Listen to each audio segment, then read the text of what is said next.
Est-ce que tout le monde a compris le plan? Oui. Bien entendu, patron. Yes, c'est Senpai. Qu'est-ce que je viens faire dans cette galère? On va quand même l'expliquer aux téléspectateurs. Une fois la barrière de protection franchise, entre à l'intérieur avec Ansem et Zenmas pour occuper les défenses pendant que Ben est l'aigle de la nuit. Un pigard, bon sang. Par derrière pour capturer l'homme mystère et sa garde personnelle. Des questions? Non, parfait, allons-y.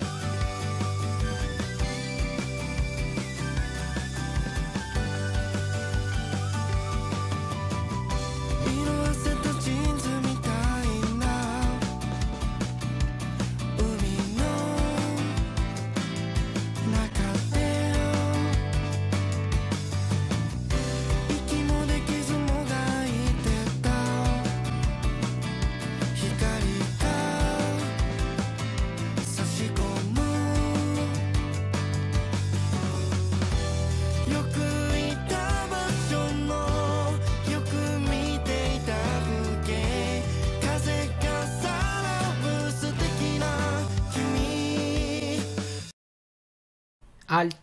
Je suis Maître Zianot, je suis venu faire une critique de l'animé qui a créé cet endroit et neutraliser l'homme mystère. Quel nom avez-vous donné? Maître Zianot. Maître Zianot, dans les fichiers ennemis prioritaires, je vous arrête.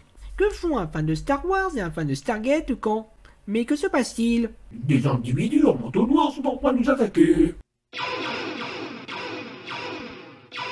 Vous avez déjà eu affaire à un maître de la Quiblette? Non, mais envoyez les grenouilles des casses, ça ne sera pas suffisant. Bonjour à tous, je suis Maître Zianot, et bienvenue dans Critique As, l'émission qui prépare des épisodes finaux avec un budget de 0€ pour les tourner. Et aujourd'hui on va... Faites un peu moins de bruit. Donc je disais qu'aujourd'hui on va parler de Karinario Yo Dago no Daka.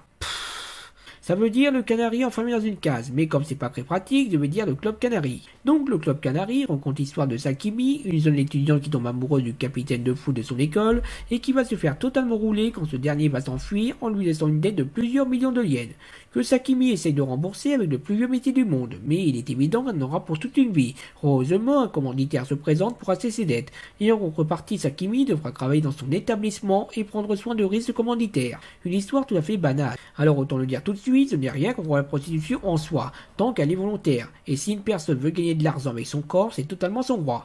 Tu dis ça parce que ça t'aurait bien arrangé que les maisons closes ne soient pas fermées en 1945. Oui, il y a ça. Mais ça ne change rien au fait que tant que c'est volontaire, les gens peuvent faire ce qu'ils veulent. Mais je ne suis pas naïf, la plupart du temps ce n'est pas volontaire. Si on le fait, c'est qu'on a une dette à rembourser en nature. Ce qui est bien sûr le cas du Club Canari, où Sakimi doit travailler pour Monsieur le proxénète, qui a aussi récupéré une autre fille nommée Mana, qui se montre d'abord assez froide avec Sakimi, avant que cette relation se réchauffe quand l'héroïne apprendra son histoire. À savoir que Mana se pense responsable de la faillite de sa famille, et qu'elle se prostitue afin de se flageoler, ce qui est assez crédible. Heureusement, la fin est un peu plus positive, ce qui est assez rare de aimer As si on sort de situation. Pour revenir vite fait sur les personnages, Sakimi est un peu plate mais une forte volonté, Mana est fataliste mais reste touchante, le proxénète est un produit acceptable, dans le sens où une fois que les filles auraient remboursé leurs dettes, ils les auraient laissé partir.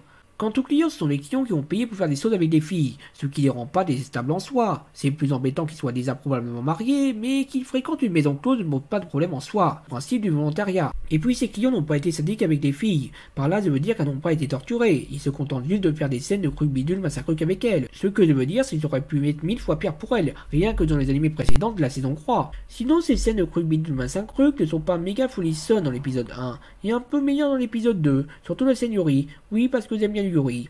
Pour l'animation, il n'y a rien de spécial à signaler cette fois-ci, sauf l'absence de censure.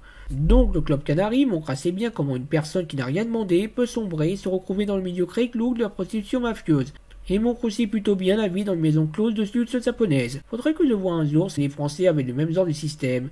Mais en attendant, on va opérer l'arrestation de... Vous preniez trop de temps, alors les arrêtez nous-mêmes. C'était du gâteau, Zia Senpai. J'aurais dû leur envoyer une énigme au lieu de sacrifier tous mes hommes. Dans ce cas, on n'aura plus qu'à récupérer les filles et... patron, je crois qu'on va avoir un problème. Une seule fille dans les locaux.